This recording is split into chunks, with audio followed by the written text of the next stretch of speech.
C'est très triste parce que moi j'ai habité là pendant des années et de savoir que ça va finir, ça fait mal au cœur pour tout le quartier.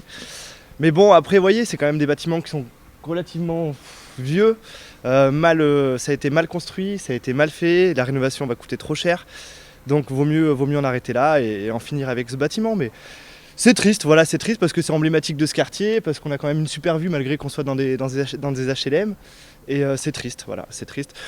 Mais bon, après, faudra reloger tout le monde, c'est peut-être un nouveau départ pour certains habitants, etc. Donc ça fera du bien aussi à tout le monde, je pense. C'est vrai qu'il y a beaucoup de personnes qui habitent là depuis très longtemps et je pense qu'ils vont être très tristes de partir d'ici parce que moi-même ça me touche. Il y a ma tata qui est là, mon cousin, tout ça. C'est vrai que c'est vraiment dommage parce qu'on a vécu beaucoup de choses ici et de voir tout ça qui disparaît petit à petit, plein de choses qui vont disparaître même dans Clermont parce qu'il n'y a pas que ça, c'est triste.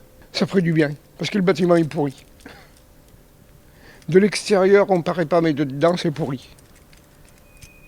Dans les anciennes caves, là, mais il y a des piliers qui sont bouffés. Et vous prendriez une masse, mais vous auriez des gros morceaux de béton qui tombent. Hein. C'est fou, hein.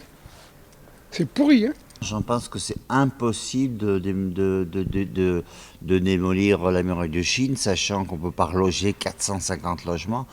Moi, je veux bien qu'on démolisse, mais à condition qu'on reloge les gens comme il faut et pas à l'autre bout de Clermont-Ferrand. Je condamne la politique de la ville, notamment de Clermont-Ferrand, et notamment le maire Bianchi, qui vient pas suffisamment dans les quartiers, voir ce qui s'y passe, plutôt que faire le barbeau et d'augmenter de 0,2% le loyer et d'augmenter de 9% d'impôts locaux, c'est inadmissible.